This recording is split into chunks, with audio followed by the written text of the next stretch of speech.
This guy is honestly on a completely ridiculous level. He had just confirmed 3 romantic relationships, and the very next moment, he started dating a 4th one. Even more unbelievable, those first 3 actually agreed to it. Over the weekend, Ajo asked Nano out to an amusement park. His goal was very clear: do everything possible to create happiness and make her willingly become his girlfriend. However, Nano showed zero interest in anything in front of her. She genuinely couldn't understand why humans found joy in these activities. Still, just sitting around wouldn't bring them any closer, so Ajo pulled out a Polaroid camera, hoping photos might help set the mood. After all, most girls tend to enjoy being in front of a camera. But Nano's expression didn't change at all. That plan failed immediately. Next, Ajo took Nano into a haunted house, hoping fear would lead to physical contact and emotional excitement. But Nano believed in logic and science and didn't care about ghosts at all. She remained unnervingly calm throughout the entire experience. After that, they tried several more attractions. No matter what they did, Nano's evaluation stayed the same, meaningless. With no other options left, Ajo used the ultimate dating move, the Ferris wheel. Surprisingly, this time it worked. Nano was afraid of heights. As the Ferris wheel slowly rose, she clearly started to feel nervous. Ajo suggested sitting closer to her, and Nano didn't refuse. As the height increased, she instinctively grabbed his sleeve, and Ajo took the opportunity to gently place his hand over hers. At that moment, Ajo believed their relationship had naturally progressed. But on the way back, Nano calmly explained that her earlier behavior was simply an instinctive reaction to fear. That single sentence completely shattered Ajo's expectations. He immediately decided to burn all the photos taken that day. As the flames slowly approached the pictures, Nano felt a strong sense of reluctance. Ajo noticed it right away and spoke bluntly: if you're afraid of losing something, then you should be brave enough to accept it. More importantly, he had already realized that Nano was actually happy during the date, she just couldn't express it in words. So their time together wasn't meaningless, nor was it a waste. After calming down, Nano finally gave her answer and agreed to date Ajo. Just like that, the two of them held hands and left the amusement park together. The next day, Ajo formally introduced Nano to the other 3 girls. For them, this wasn't the first time. Inda was already used to it. Hikari had no objections either. As long as Ajo stayed with her, she was satisfied. Zuka, who joined later, naturally didn't mind. Seeing that things were stable, Ajo solemnly swore that if he ever made any of them unhappy, he would be willing to pay with his life. At that moment, Hikari suddenly showed dissatisfaction. The reason was simple: Ajo had already gone out alone with Nano, while the other 3 still hadn't had a private date. In the end, Ajo had no choice but to promise that he would take all of them out together that weekend. However, when Ajo claimed he had 4 girlfriends, 3 nearby guys didn't believe him and thought he was just bragging. So the girlfriends decided on the spot to prove it with actions. They went to a swimming pool. Inda, feeling insecure about her body, wrapped herself in a cloak, lied about not feeling well, and refused to get into the water. Nano suggested she sunbathe instead, while Ajo took the other 3 into the lazy river. Not long after, an accident happened. Ajo suddenly collapsed, badly injured, with blood constantly flowing out. Hikari and Nano quickly dragged him ashore and tried to perform CPR, but as they leaned in, it unintentionally turned into kissing, making it impossible to continue first aid. They had no choice but to go look for a male lifeguard. At the same time, Zuka was being continuously swept away by the current. She could only call for help through her phone, but no one heard her. After drifting for a while, her float unexpectedly broke. At a critical moment, she grabbed the pool wall and climbed onto a small island, only to find herself stranded there. Elsewhere, several ill-intentioned men stopped Hikari and Nano. Hikari tried to avoid them, not wanting any trouble, but the men pushed their luck and began harassing her. At the crucial moment, Nano acted decisively, quickly disabling the attacker and stating that dealing with creeps should be efficient and decisive. The man's companions immediately surrounded them, and the situation became tense. Nano told Hikari to go find a lifeguard while she stayed behind to buy time. Her reasoning was simple: she had just started dating Ajo, while Hikari was different. If Hikari got hurt, Ajo would suffer even more.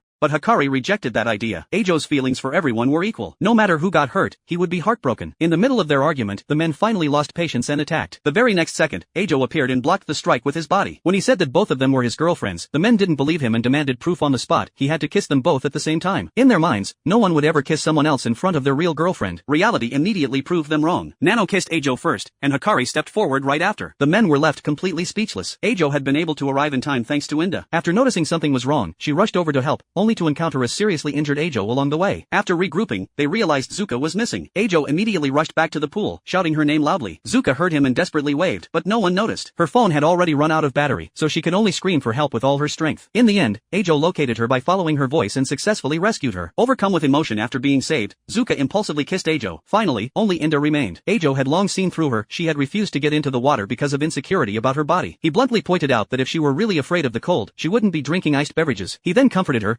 explaining that everyone develops at a different pace and that there was nothing wrong or shameful about it. More importantly, even someone as picky as Ajo genuinely liked her just the way she was. After saying that, he asked Inda to stand up. The next second, he removed the cloak from her body. Unexpectedly, Ajo didn't continue commenting on her appearance. Instead, he immediately pulled her into a hug. In his eyes, the swimsuit was merely an added bonus. No matter how her body might change, Inda was always irreplaceable and full of her own unique charm. That very day, Ajo was dragged out on a date by all 4 girlfriends. In the crowd, he accidentally locked eyes with a girl. In an instant, a familiar jolt ran through his body. tea. Almost immediately, Ajo realized that she was his fifth destined partner. Early the next morning, Ajo rushed straight to the laboratory. To his surprise, the person standing before him was a little girl. He had no idea that she was the same person he had locked eyes with the day before. The girl introduced herself as Kusuri. She then handed Ajo a cup of tea. But when Ajo noticed the tea was served in a laboratory beaker, he hesitated immediately. He instinctively wanted to refuse, but in the end, he couldn't resist Kusuri's insistence. So he cautiously took a sip and mentioned that he was waiting for someone. Right after that, Kusuri took out a mysterious potion. She told Ajo that once he drank it, his body would become like metal attracted by a magnet. In a very short time, he gained an overwhelming magnetic force. In simple terms, the temporary ability to control magnetism. Ajo instinctively tried to refuse, but before he could even finish speaking, the potion had already been forced into his mouth. To his surprise, it actually worked. The metal around them began to move toward him uncontrollably. However, this power came with side effects. Over the next 3 days, his body would suffer severe discomfort. Before Ajo could fully process what was happening, Kusuri took out another vial. She explained that this potion produced the exact opposite effect of his current state. Before he could react, she drank it herself. At that moment, the principle of opposite charges attracting was amplified to the extreme. The intense magnetic force instantly made the two of them inseparable. In theory, the effect would wear off after 10 minutes, but at the worst possible time, Kusuri suddenly began to feel unwell. Ajo panicked. In their current condition, they couldn't move at all. Kusuri told him to calm down, assuring him that she had planned for this. 10 minutes passed, and the magnetic force disappeared. Kusuri then began introducing more potions to Ajo. That was when Ajo suddenly realized that his emotions were changing, and he had no idea why. Seeing this, Kusuri gave him a knowing smile. She confessed that she had added a special drug to the tea. Anyone who drank it would develop an irresistible love for her. She then formally confessed her feelings to Ajo. Ajo, however, stepped back. His reaction deeply hurt Kusuri. She questioned whether he thought she was unacceptable. Ajo hurried to explain that he only wanted to escape the influence of the drug. He wanted to respond to her feelings in his most genuine state. Before he could finish speaking, his body reacted violently. Kusuri immediately realized it was a rejection response and rushed to take out the antidote. But the situation was far more serious than expected. In the end, she chose to take the antidote herself and transfer its effect to Ajo. After the drug wore off, Ajo realized that his feelings for Kusuri were still there, this time, without any chemical influence. Only then did Kusuri understand that Ajo had already liked her before any of this began. She gathered her courage and confessed again. At that moment, her body began to change, gradually returning to her true form, the same person Ajo had seen the day before. With the truth finally revealed, Ajo accepted her without hesitation. The two officially became a couple. Ajo's 4 girlfriends soon accepted the situation as well. Kusuri prepared different potions for everyone. Inta was given a potion that would make her gentler, but she felt insulted and refused it, while also beating Ajo up in the process. After Hakari drank her potion, she immediately put on Ajo's clothes the very next second. Zuka was given a potion that could turn her into a rabbit. Seeing her fluffy ears, Ajo couldn't help but pet them, which made Zuka very happy as well. Nano's potion allowed her to freely control her hair, making her much more efficient at getting things done. Seeing how much Nano liked it, Kusuri took out more potions. After all, each effect only lasted 10 minutes. However, it was important to note that no more than 2 bottles could be used at once, otherwise, there was a high chance of going completely bald. Nano didn't mind at all and even thought being bald would be convenient. She then asked Ajo whether he would still like her if she became bald. Ajo quickly replied that no matter what she turned into, even if she became an alien, he would still love her deeply. Nano was delighted. Ajo then added that it would be best if she didn't go bald, because he really liked her hair. Seeing this, Nano refused Kusuri's potion. Later, the 6 of them sat down to eat together. Kusuri suddenly felt the need to use the restroom. Before leaving, she specifically warned everyone that Ajo's tea was different from the others and must not be mixed up. Despite the warning, they still got it wrong. By the time Kusuri returned, everyone had already finished drinking. It turned out that she had secretly mixed a special drug into Ajo's tea.